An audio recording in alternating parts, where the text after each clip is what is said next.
পোড়া বেগুনের মধ্যে একটা ডিম ভেঙে দিলে দারুণ মজার একটা রেসিপি হয়। এটা না খেলে বুঝতেই পারবেন না।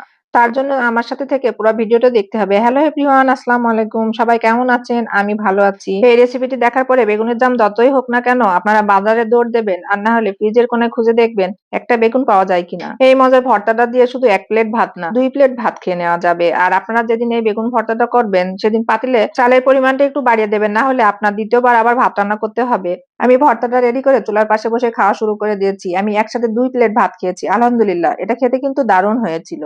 আমার বানানো ভর্তা রেসিপির মধ্যে এই রেসিপিটা হচ্ছে আমার কাছে সেরাই সেরা। আমি এই রেসিপিটার কি নাম দেবো বুঝতেই পারছি না। বেগুন পোড়া ডিম ভর্তা, না বেগুন ভর্তা, না বেগুন ভর্তা রেসিপি। আপনারা সবাই একটু আমার রেসিপিটার নাম দিয়ে দিয়েন তো। নাম দিতে হলে সম্পূর্ণ রেসিপিটি মন দিয়ে দেখতে হবে। আমি এর জন্য 2টা স্ট্যান্ড নিয়েছি। আমি গ্যাসের বেগুনটা পুড়িয়ে নেব, আর বেগুনের গায়ে আমি হালকা করে সরিষার তেল মাখিয়ে নিলাম। আর বেগুনটা আমি হালকা করে কেটে কেটে দিয়েছি। কাটাটা আমি আপনাদেরকে দেখাইনি। বেগুন পোড়াতে হলে অবশ্যই কেটে দিতে হবে, নাহলে বেগুনটা কিন্তু বাস্ট হয়ে ফেটে যাবে এবং একটা দুর্ঘটনা ঘটতে পারে। আর এই বেগুনটা যদি আপনার মাটির চুলায় পোড়ানো হয় তার কিন্তু আলাদা এক্সট্রা ফ্লেভার অ্যাড হয়, খেতে কিন্তু আরো বেশি ভালো হয়।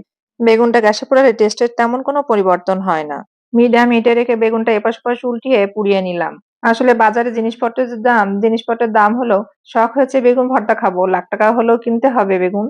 বেগুনটা যখন পুরানো হয়ে গেছে তখন একটা বাটিতে পানি নিয়ে আমি পানির মধ্যে গরম অবস্থায় দিয়ে দিচ্ছি। পানির মধ্যে দিয়ে বেগুন ছিলে বেগুনটা তাড়াতাড়ি ঠান্ডা হয়ে যায় আর ভালোভাবে খোসাটা উঠে যায়।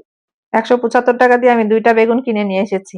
একটা বেগুন আমি ভর্তা করেছি, আর একটা বেগুন রয়ে গেছে। আমার মেয়ে সারাক্ষণ বলছে ওই বেগুনটাও এভাবে ভর্তা করে দিতে। বেগুনের সাথে ডিম মিশিয়ে ভর্তা করলে এই ভর্তাটা আমার বাসায় সবাই অনেক বেশি পছন্দ করে। বেগুন সিদ্ধ করার পরে আমি একে একে কিছু মশলা অ্যাড করব। প্রথমে দিলাম কাঁচামরিচ, হাফ চামচ হলুদ গুঁড়া, স্বাদ মতো লবণ, তার সাথে দিয়েছি 1 চামচ পরিমাণ ধনে গুঁড়া, আদা রসুন আর জিরা পেস্ট আমি হাফ চামচ পরিমাণ দিয়েছি। এই ভর্তাটাতে যদি কেউ ইচ্ছা করে গরম মশলার গুঁড়া বা পেস্ট দিতে পারে, আমি এখানে দিব না, কারণ আমি পরবর্তীতে অন্য একটা মশলা অ্যাড করব। এবার একটা ডিম দিয়েছি, ডিমটা দিয়ে আমি ভালোভাবে চটকিয়ে ডিম আর বেগুনের সাথে মাখিয়ে নিচ্ছি। বেগুনটা যেন একটু দানা দানা না থাকে। ডিমের সাথে মিশে গেলে ভর্তাটা খেতে কিন্তু পরবর্তীতে আরো বেশি ভালো হবে। এই পর্যায়ে চুলায় একটা প্যান বসিয়ে প্যানটা গরম হয়ে আসছে, তার মধ্যে দিয়ে দিয়েছি সরিষার তেল। সরিষার তেলটা এখানে একটু বেশিই দেওয়া লাগবে, বেগুনে টেনে যাবে। শুকনা মরিচ ফোড়ন দিয়ে তার সাথে দিলাম পেঁয়াজ কুচি। পেঁয়াজ কুচি দিয়ে বেশ কিছুক্ষণ নেড়ে যখন পেঁয়াজটা একবারে নরম হয়ে আসবে, তার মধ্যে আমি অ্যাড করে দেব আগে থেকে মাখিয়ে রাখা বেগুন আর ডিমের মিশ্রণটা। এটা দেওয়ার পরে চুলার আঁচটা একবারে লোতে দিয়ে কিছু সময় ধরে হালকা হাতে নাড়াচাড়া দিয়ে ভাজা ভাজা করে নিতে হবে।